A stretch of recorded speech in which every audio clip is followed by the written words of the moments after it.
I was married to Emily, a 34-year-old powerhouse in the world of marketing. Together, they were raising two young kids, a boy and a girl. On the surface, they had it all: a beautiful home, successful careers, and a picture-perfect family. Friends often gushed about their seemingly unshakable bond, describing them as the couple that had it all figured out, but over the past 6 months I started to notice a shift in Emily.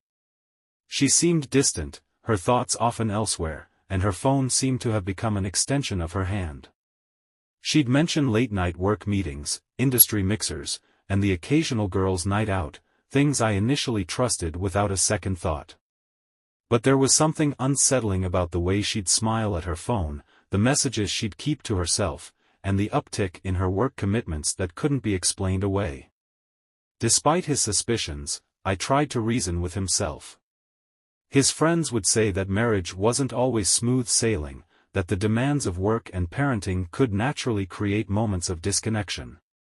Yet, late at night, as Emily slept soundly beside him, I would find himself wide awake, consumed by the quiet worry that there was more to her behavior than the stress of life. Everything came to a head when Emily's boss, Lucas, a 40-year-old tech magnate, invited both of us to an exclusive networking event at his high-rise penthouse in downtown. Lucas was the epitome of confidence, impeccably dressed, self-assured, and exuding a magnetic charm. He was a man who seemed to have it all, much like me, but there was something about the way Lucas interacted with Emily that set me on edge.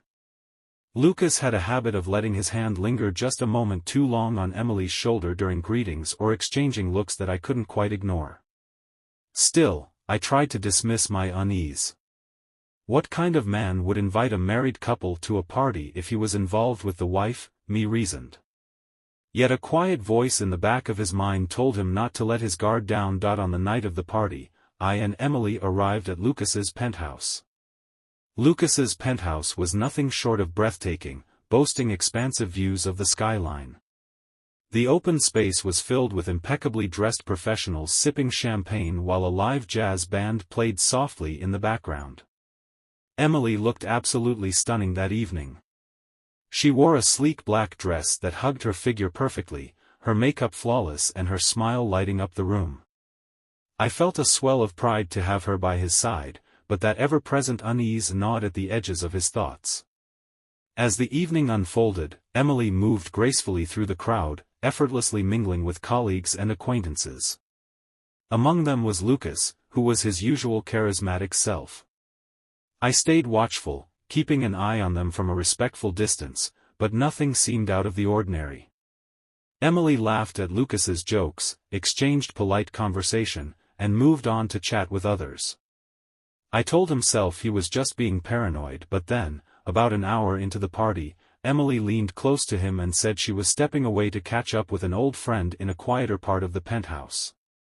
Her tone was casual, her smile warm. I nodded, not wanting to come across as overly suspicious. Still, there was something about the way she said it that didn't sit right with him. That persistent feeling of doubt began to build. What would you have done if you were in my shoes? Let us know your thoughts in the comments. I tried to ignore it. He stayed in the main room, striking up light conversations with a few guests to pass the time. He told himself to trust her, that he was overthinking things. But as the minutes ticked by, 5, 10, then 15, the curiosity and unease became too much to bear.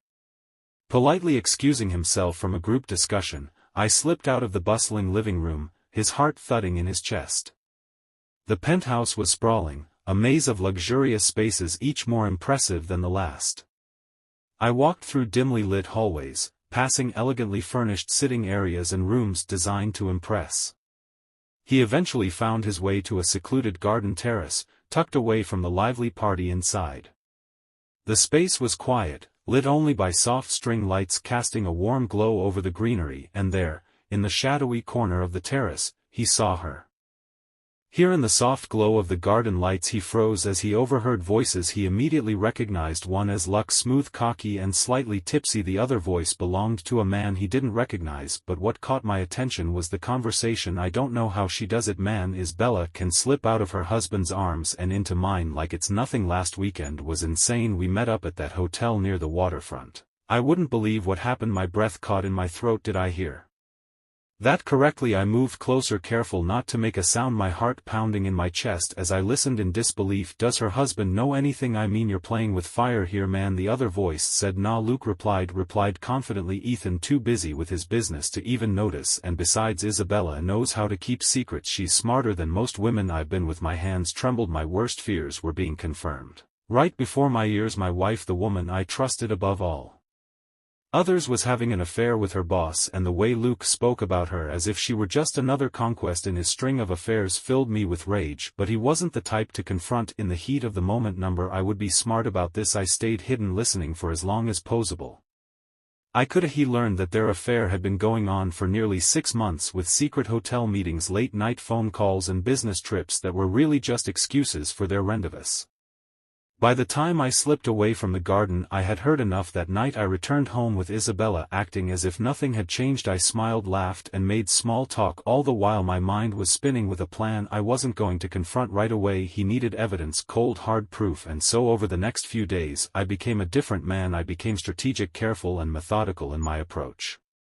I installed tracking apps on Isabella's phone without her knowing, hacked into her email accounts, and even hired a private investigator. Over the next 2 weeks I gathered everything I needed: text messages between her and Luke, photos of them at hotels, and even phone records that confirmed what I had overheard at the party. With each piece of evidence that came in, my heart broke a little more, but my resolve grew stronger. I wasn't going to just confront my wife. I was going to make sure that when this all came to light, it would be perfect setting for my revenge.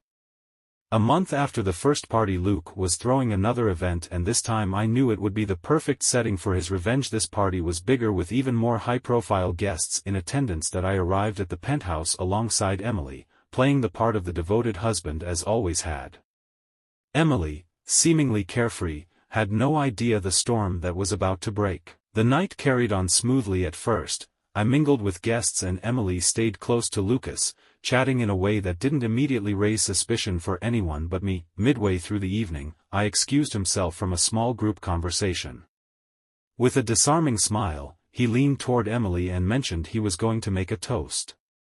She smiled back, her expression warm and unsuspecting, unaware that her carefully constructed world was about to crumble. I walked to the microphone, and the room gradually quieted as all eyes turned to me. The jazz music faded, and the hum of conversations died away. Emily stood beside Lucas, her smile faltering as she noticed I gaze settle on her, intense and unwavering. "I'd like to propose a toast," I began, my voice calm and composed, though I carried a weight that sent an uneasy ripple through the room. "To my incredible wife, Emily. For 10 years, we've built a life together. A home. A family. Memories I once thought would last forever."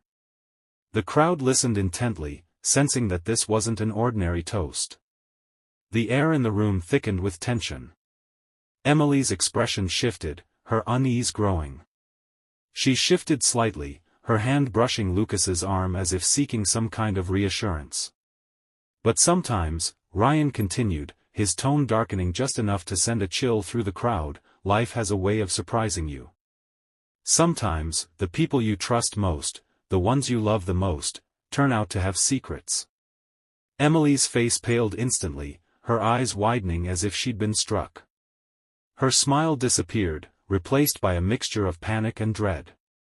She took a small step forward, but I raised a hand, stopping her in her tracks. "And tonight," I said, his voice cutting through the stunned silence like a blade, "I want to share one of those secrets with all of you." With a press of a button, the large projector screen behind him lit up. The crowd gasped audibly as images appeared, photos of Emily and Lucas sneaking into hotels, text messages exchanged between them, and even audio recordings of late-night conversations filled with laughter and whispered promises. Emily was frozen in place, her face ashen. She opened her mouth to speak, but no words came out.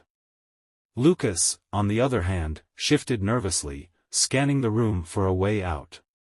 He made an awkward attempt to slip toward the door, but the crowd had already turned their attention on him, murmurs of judgment and disbelief filling the air. I gaze stayed fixed on Emily and Lucas as he delivered the final blow. "Secrets never stay hidden for long," he said, his tone calm but laced with undeniable finality. "And now, everyone knows the truth." The fallout was swift and brutal. Within days, I filed for divorce and, armed with irrefutable evidence, secured full custody of our children. Lucas's reputation was irreparably damaged as the scandal went public, forcing him to resign from his position as CEO. Emily, once the picture of confidence, found herself ostracized, losing not only her marriage and family but also the trust of her friends and community. I emerged from the wreckage stronger than ever. I rebuilt my life from the ground up, finding a sense of peace I hadn't felt in years. I focused on reclaiming my happiness and giving my children the stability they deserved.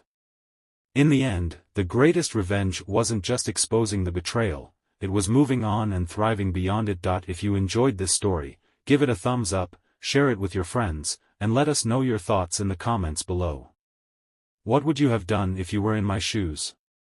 Don't forget to subscribe and hit that notification bell to join us for more stories.